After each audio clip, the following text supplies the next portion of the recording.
Do you ever catch yourself saying, it's my fault, or I should have done that, or I shouldn't have done that, I'm to blame? Even if you just say it silently on your mind, I think most of us actually do say this out loud. I should have done that, and it's my fault. And what I want you to see is that this, when we do this kind of behavior, is almost like we are firing a bow, an arrow into our self-esteem every time we use a word that puts us in a place of shame. And shame is a very deep, dark place that we can spiral into very quickly, and it's very difficult to get out of. And there's no such thing as a bad emotion.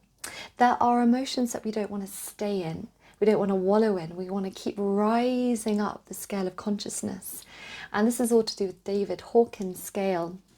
And it's this wonderful map. I've just put an image of it here so you can see it, between shame, which is at the lowest point right next to fear, and then love, which is right at the top. And we're always trying to slowly shift our way up. And so we have to be really careful of how we speak to ourselves. And one of the key things that I hear people saying, and I say it myself, is I should, and it's my fault. So all we need to do when we catch ourselves doing this thing is we turn it around. We notice it, and that's the best we can do, and then we turn it around. So instead of saying I should, change it to I could. I shouldn't have said that. I could have said something different. I should be doing more. I could be doing more. Feel how much lighter could feels than should. Should is heavy, it's full of expectation, it's full of pressure. None of those feel good, whereas could, I could do that. It's an air of possibility, of opportunity, and of expansion. It takes away all of that heavy, repressive energy of the word should.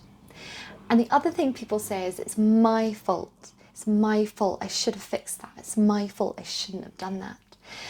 Let's change it around. And the word you use instead is responsibility. It was my responsibility to have done that, but I'm going to fix it.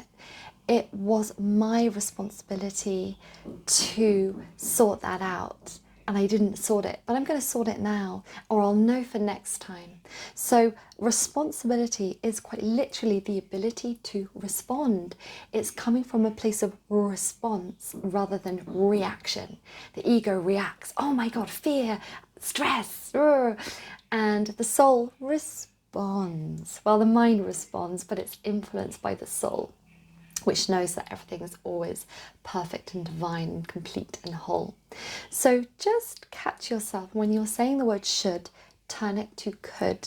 When you're saying the word, oh, it's my fault, I shouldn't have done that, I should have done that, change it. It's my responsibility. And that is so empowering, because of course it's your responsibility. It's my responsibility too. And how open and expansive that responsibility is. We have this beautiful ability to respond in any way we choose.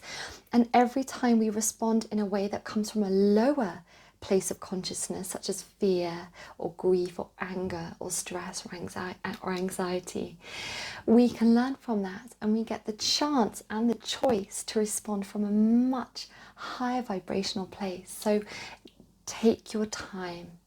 We cannot change the language that we use about ourselves in a matter of hours, days or weeks. This is a lifetime project. So just be conscious of your language. And I love to post videos like this talking about emotional awareness, spiritual guidance, and all things around healing, divine healing particularly, and the soul and soul contract readings. So if you like this kind of content, please do follow, like, subscribe, and I post videos not quite every day, but almost quite often during the week. It's a very awkward way of saying it. I post videos regularly. So until then, I wish you a really beautiful rest of your day.